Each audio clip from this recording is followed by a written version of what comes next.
बिस्मिल्लाहिर्रहमानिर्रहीम। नाज़रीन अस्सलाम वालेकुम। आज आपको पता ही है, talk of the town Islamabad की सबसे बड़ी ख़बर, पाकिस्तान में सबसे बड़ी ख़बर वो ये है कि बिलाखिर आसिफ अली ज़रदारी साहब को गिरफ़्तार कर लिया गया है और उनकी गिरफ़्तारी इस्लामाबाद हाई कोर्ट के फ़ैसले के बाद अमल में आई, क्योंकि वो जाली बैंक अकाउंट्स केस में उनके वारंट इशू हुए थे, नैब ने किए थे वारंट गिरफ़्तारी। उसको ज़रदारी साहब ने और उनकी बहन फ़रियाल तालपुर साहिबा ने चैलेंज किया हुआ था और वो आर्ज़ी तौर पे सस्पेंड थे वो वारंट्स, और अबूरी ज़मानतें जिसे कहा जाता है, आर्ज़ी ज़मानत पर वो रिहा थे। और आज इस्लामाबाद हाई कोर्ट में डिवीज़न बेंच ने हियरिंग की। डिटेल हियरिंग के बाद बिल आखिर आसिफ अली ज़रदारी साहब और फ़रियाल तालपुर की ज़मानत जो है वो ख़ारिज हो गई और हाई कोर्ट ने नैब के प्रोसिक्यूटर जो थे उनके इस बात से इत्तफ़ाक़ किया कि इस मुक़दमे में इतने शवाहिद और इतनी जान है कि मुल्ज़मान आसिफ अली ज़रदारी और फ़रियाल तालपुर को नैब अपनी तहवील में ले ले। इसलिए आज उनको ज़मानतें ख़ारिज हुई। ज़रदारी साहब को कुछ देर के बाद थोड़ी सी हिलो हुज्जत के बाद गिरफ़्तार कर लिया गया और उस वक्त नैब की तहवील में है, जबकि फ़रियाल तालपुर साहिबा का अभी तक उनको गिरफ़्तार ना करने का नैब ने फ़ैसला किया है। और इसकी रीज़न कुछ भी हो सकती है, कुछ सियासी भी हो सकती है, कुछ इंसानी हमदर्दी कह लें, इस बुनियाद पे भी हो सकती है कि उनको मौका मिल जाए सुप्रीम कोर्ट से रजू कर लें। और उनके लिए उनको गिरफ़्तार करने के लिए फ़रियाल तालपुर साहिबा को नैब ने कोई एक्टिविटी, कोई स्ट्रगल नहीं की, बल्कि हमने जब नैब से पूछा तो उन्होंने कहा कि आज के दिन फ़रियाल तालपुर साहिबा को गिरफ़्तार करने का कोई इरादा नहीं है। जब ये बता दें, शहबाज शरीफ साहब अपोजिशन लीडर हैं, उन्होंने आज कौमी असम्बली के इजलास में जो बात की वो कोई बहुत ज़्यादा उनको इस मामले में कोई कर्ब नज़र नहीं आया, तो कोई तकलीफ़ नहीं थी, बल्कि उनकी बॉडी लैंग्वेज ये बता रही थी कि बिल आखिर उन्होंने ज़रदारी साहब के बारे में जो वो कहते थे कि हम आपको घसीटेंगे, हम आपको पकड़ेंगे, आज उनकी ये ख्वाहिश पूरी हो गई। क्योंकि ये थोड़ा सा बैकग्राउंड बता दूं कि ये फ़ेक अकाउंट केस किसने बनाया था। ये बनाया था नवाज़ शरीफ साहब ने, और नवाज़ शरीफ साहब ने 2015 में इसकी बुनियाद रखी थी। और उस वक्त FIA के जो DG थे वो भी प्राइम मिनिस्टर नवाज़ शरीफ साहब के दस्ते रास्त थे।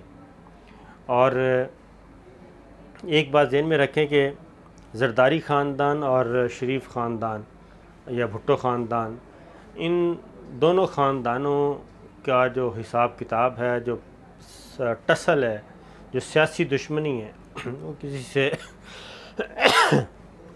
वो किसी से ढकी छुपी नहीं है। और नवाज़ शरीफ साहब ने अपने हर दौरे इक़्तिदार में एक ऐसा बीज ज़रूर बोया है जो भुट्टो ख़ानदान और ज़रदारी ख़ानदान के लिए कई साल तक उनका पीछा नहीं छोड़ता। पिछले तमाम मुक़दमात ख़त्म हो गए थे।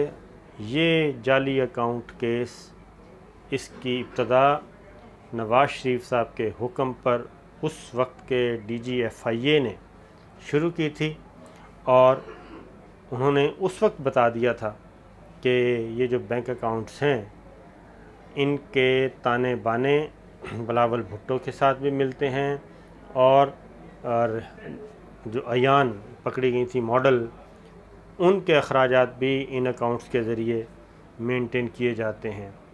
तो उस वक्त के वज़ीर दाखिला चौधरी निसार अली ख़ान ने इंकशाफ भी कर दिया था। लेकिन एक बात, आज की गिरफ़्तारी के बाद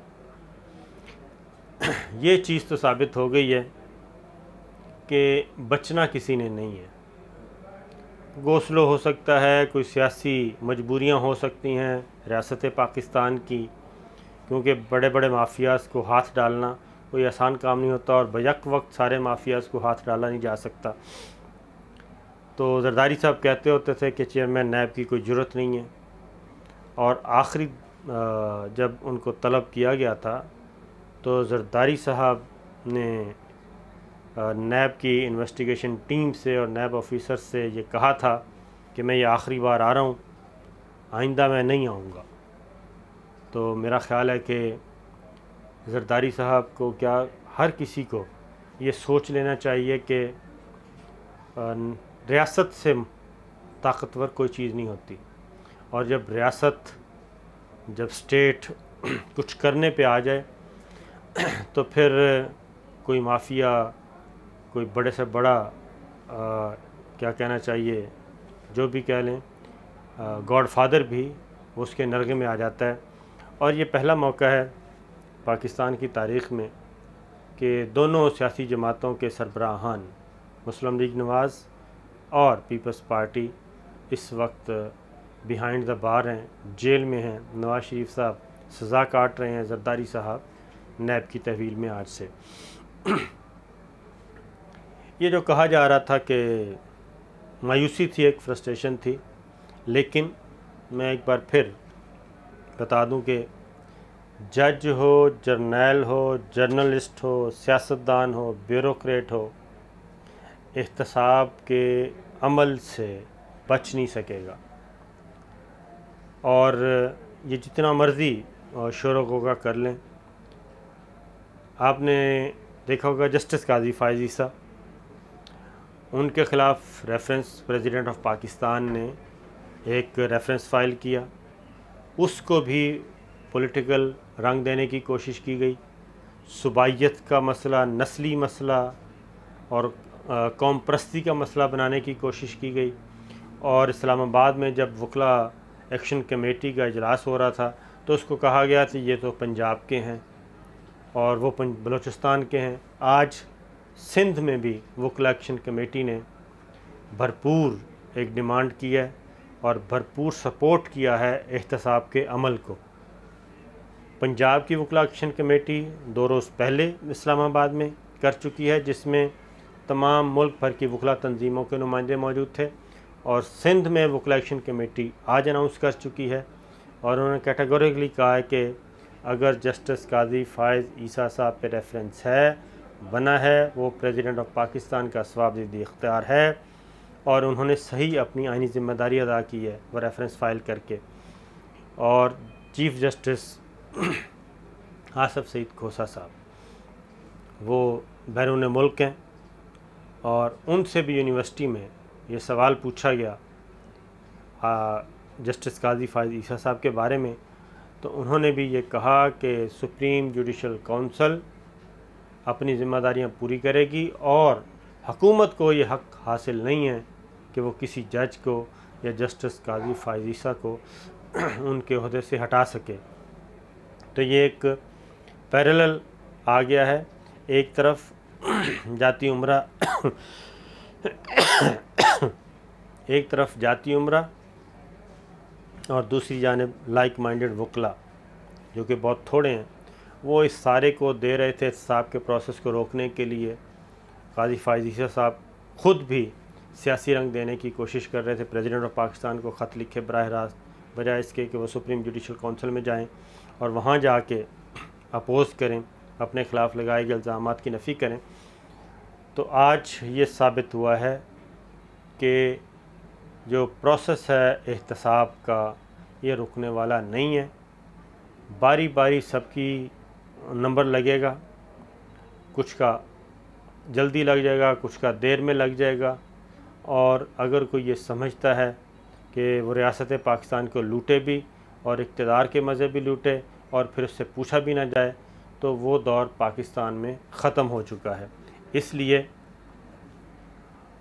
मैं एक बार फिर कहता हूँ कि जज, जर्नल, जर्नलिस्ट, पॉलिटिशियन, ब्यूरोक्रेट, कोई भी है, वो एहतसाब के अमल से नहीं बचेगा।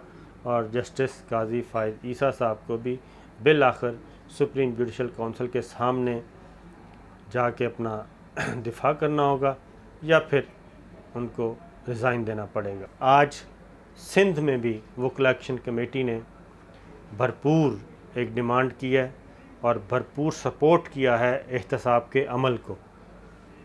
पंजाब की वकला एक्शन कमेटी 2 रोज़ पहले इस्लामाबाद में कर चुकी है, जिसमें तमाम मुल्क भर की वकला तंजीमों के नुमाइंदे मौजूद थे, और सिंध में वकला एक्शन कमेटी आज अनाउंस कर चुकी है और उन्होंने कैटेगोरिकली कहा है कि अगर जस्टिस काजी फ़ाइज़ ईसा साहब पे रेफरेंस है बना है, वो प्रेसिडेंट ऑफ पाकिस्तान का सवाबदीदी इख्तियार है और उन्होंने सही अपनी आइनी ज़िम्मेदारी अदा की है वो रेफरेंस फ़ाइल करके। और चीफ़ जस्टिस आसफ़ सईद खोसा साहब वो बैरून मुल्क हैं और उनसे भी यूनिवर्सिटी में ये सवाल पूछा गया जस्टिस काजी फ़ाइज़ ईसा साहब के बारे में, तो उन्होंने भी ये कहा कि सुप्रीम जुडिशल काउंसिल अपनी ज़िम्मेदारियां पूरी करेगी और हुकूमत को ये हक़ हासिल नहीं है कि वो किसी जज को या जस्टिस काजी फ़ाइज़ ईसा को उनके ओहदे से हटा सके। तो ये एक पैरेलल आ गया है, एक तरफ जाती उम्रा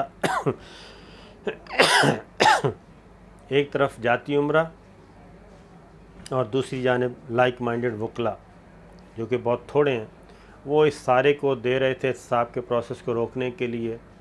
काजी फ़ाइज़ ईसा साहब ख़ुद भी सियासी रंग देने की कोशिश कर रहे थे, प्रेसिडेंट ऑफ पाकिस्तान को ख़त लिखे बराह रास्त, बजाय इसके कि वो सुप्रीम जुडिशल काउंसिल में जाएं और वहाँ जाके अपोज़ करें, अपने ख़िलाफ़ लगाए गए इल्ज़ामात की नफ़ी करें। तो आज ये साबित हुआ है कि जो प्रोसेस है एहतसाब का ये रुकने वाला नहीं है। बारी बारी सबकी नंबर लगेगा, कुछ का जल्दी लग जाएगा, कुछ का देर में लग जाएगा। और अगर कोई ये समझता है कि वो रियासत पाकिस्तान को लूटे भी और इक़्तिदार के मज़े भी लूटे और फिर उससे पूछा भी ना जाए, तो वो दौर पाकिस्तान में ख़त्म हो चुका है। इसलिए मैं एक बार फिर कहता हूँ कि जज, जर्नल, जर्नलिस्ट, पॉलिटिशियन, ब्यूरोक्रेट कोई भी है वो एहतसाब के अमल से नहीं बचेगा और जस्टिस काजी फ़ाइज़ ईसा साहब को भी बिल आखिर सुप्रीम जुडिशल काउंसिल के सामने जाके अपना दिफा करना होगा या फिर उनको रिज़ाइन देना पड़ेगा।